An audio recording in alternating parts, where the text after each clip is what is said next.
আসসালামু আলাইকুম প্রিয় শিক্ষার্থী বন্ধুরা, তোমরা যারা এইবার দশম শ্রেণীতে আসো বা তোমাদের প্রি-টেস্ট পরীক্ষা কিন্তু অনেক স্কুলে ইতিমধ্যে শুরু হয়েছে, আবার অনেক স্কুলে এখনো শুরু হয়নি বা হচ্ছে। তো বন্ধুরা, তোমরা আমাকে অনেকে রিকোয়েস্ট করেছো যে ভাইয়া আপনি জীববিজ্ঞান বিষয়ের একটা সাজেশন দেন যারা সায়েন্সে আসো। তো তাদের রিকোয়েস্টে আমি আজকে চেষ্টা করতেছি জীববিজ্ঞান বিষয়ের উপরে একদম সংক্ষিপ্ত একটি সাজেশন নিয়ে হাজির হইতে।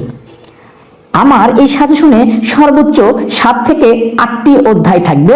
আশা করি ওই 7 থেকে 8টি অধ্যায় পড়লেই তোমরা নিশ্চিতভাবে A+ তো পাবেই, ইনশাআল্লাহ 90 আপ মার্কস পেতে পারো।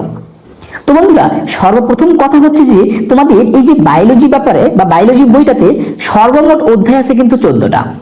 এই 14টা অধ্যায় থেকে আসলে সাজেশন দেওয়াটা একটু কষ্টকর হয়, এই কারণে যে বায়োলজি বিষয়টাতে একটা অধ্যায় থেকে সম্পূর্ণ একটা করে সৃজনশীল খুব কম হয়। দেখা যাচ্ছে যে সৃজনশীল প্রশ্ন রিলেটেড হতে পারে, অর্থাৎ একটা অধ্যায়ের সঙ্গে আরেকটা অধ্যায়কে রিলেটেড করে দিতে পারে। তো যদি এরকমটা হয় তাহলে আসলে সাজেশন মেনে প্রশ্ন হওয়াটা আসলে রিস্ক। তবুও আমি তোমাদেরকে এই সাজেশনটা দিচ্ছি, তবে আমি তোমাদেরকে রিকোয়েস্ট করব যদি তোমাদের সম্ভব হয় তাহলে আমার এই সাজেশনের বাহিরেও তোমাদের বাকি অধ্যায়গুলো পড়তে হবে। তো বন্ধুরা, সর্বপ্রথম আমি তোমাদেরকে বলবো যে এই 14টা অধ্যায় থেকে কোন অধ্যায়গুলো থেকে সবসময় প্রশ্ন আসে। তো তোমাদের এমন কিছু অধ্যায় আছে যেগুলো থেকে দেখা যাচ্ছে যে প্রতিবার প্রশ্ন আসে। তার মধ্যে আমরা একটা বলতে পারি জীবকোষ ও টিস্যু, এটা থেকে তোমরা 100% একটা প্রশ্ন কমন পাবা। কোষ বিভাজন থেকে 100% একটা প্রশ্ন কমন পাবা। এগুলো থেকে কিন্তু কোনো মিস হবে না, অর্থাৎ তোমাদের জীবকোষ ও টিস্যু এই অধ্যায় থেকে একটা প্রশ্ন কমন পাবা। এরপর কোষ বিভাজন এই অধ্যায় থেকে একটা প্রশ্ন কমন পাবা, একদম নিশ্চিত কমন পাবা। এরপরে দেখো বন্ধুরা, তোমরা আরেকটা কমন পাবা, সেটা হচ্ছে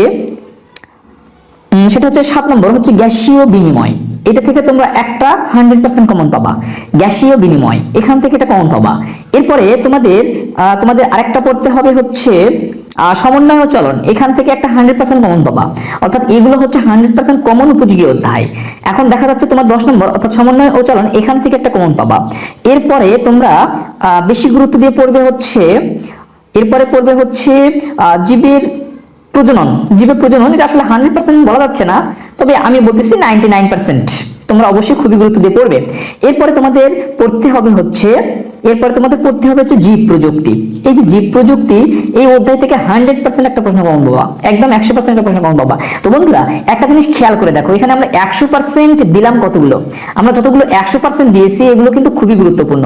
দেখো 100% এর মধ্যেই কিন্তু তোমাদের 1টা 2টা 3টা 4টা 5টা অধ্যায় পড়তেছে, তোমার কিন্তু লিখতে হবে 5টা।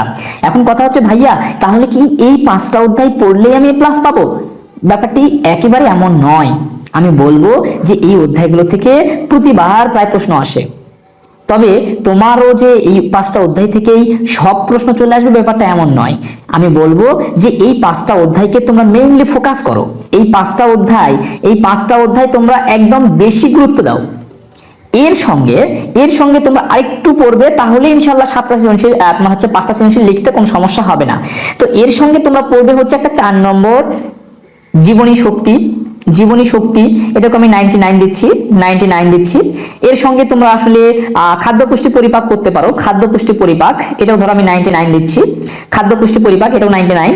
এরপরে তোমরা পড়তে পারো হচ্ছে এরপরে যে দৃঢ়তা প্রদান ও চলন, এটা দিলাম 99।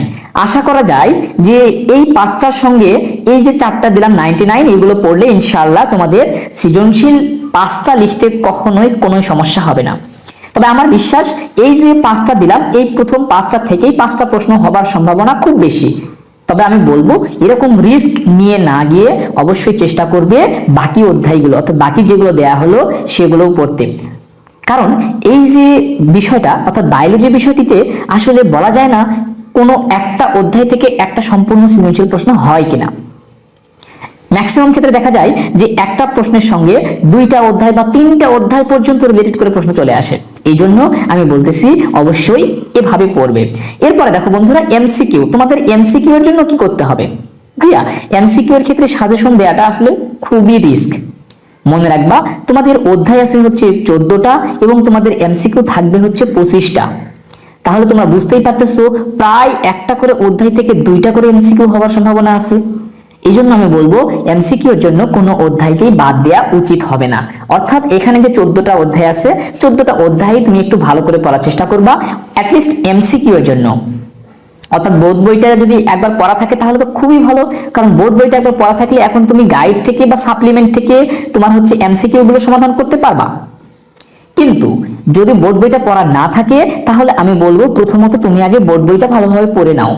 যেহেতু তোমরা প্রি টেস্ট পরীক্ষায় অংশগ্রহণ করতেছো ইতোমধ্যেই, তাই আমি বলবো এই স্বল্প সময়ের জন্য অন্তত গাইড থেকে একবার পড়ে যাও। এরপরে টেস্ট পরীক্ষার জন্য, আসলে টেস্ট পরীক্ষার জন্য একই সাজেশন প্রযোজ্য। এই টেস্ট পরীক্ষার জন্য তোমাদের এইভাবে পড়তে হবে আমি যেভাবে দিক নির্দেশনাগুলো দিলাম। তো এমসিকিউ এর জন্য আসলে তোমাদেরকে 14টা অধ্যায় পড়তে হবে। এই 14টা অধ্যায়, হ্যাঁ তবে তোমরা একটা কাজ করতে পারো, সেটা হচ্ছে যে ভাইয়া কোন এমসিকিউ গুলো পড়বো। এর জন্য আমি তোমাদেরকে বলবো যে তোমাদের যেগুলো বেশি গুরুত্বপূর্ণ, অর্থাৎ বিগত বছরে বিভিন্ন বোর্ডে চলে এসেছে, সেগুলোকে সবচেয়ে বেশি ফোকাস দিয়ে পড়ো। তোমরা যদি বিগত 4 থেকে 5টা বছরের সকল বোর্ডের এমসিকিউ গুলো মুখস্থ করে ফেলতে পারো, তাহলে দেখবা বোর্ড পরীক্ষাতে কমন পাবার সম্ভাবনা অনেক অনেক বেশি। তাই অবশ্যই তোমরা এভাবে পড়বে, তাহলে আমার বিশ্বাস এমসিকিউ অংশেই অনায়াসেই 20 পেয়ে যাবে বা 20-এর প্লাস পেয়ে যাবে। 20 প্লাস পাওয়া মানে এমসিকিউ যদি 20 প্লাস পাও তাহলে তোমার 100% প্লাস হবে এবং তুমি 90 প্লাস মার্কস পাবার সম্ভাবনা খুবই বেশি। তো বন্ধুরা, এভাবে পড়লেই ইনশাআল্লাহ তোমাদের ভালো একটা রেজাল্ট করা সম্ভব। তো এই সাজেশন তোমাদের কাছে কেমন লাগলো সেটা অবশ্যই আমাকে কমেন্টস জানিও। যদি ভালো লেগে থাকে বন্ধুদের মাঝে বেশি বেশি শেয়ার করে দিও। তোমাদের একটা লাইক, একটা কমেন্টস, একটি শেয়ার আমাকে ভিডিও করবার অনেক বেশি অনুপ্রেরণা দেয়। ধন্যবাদ।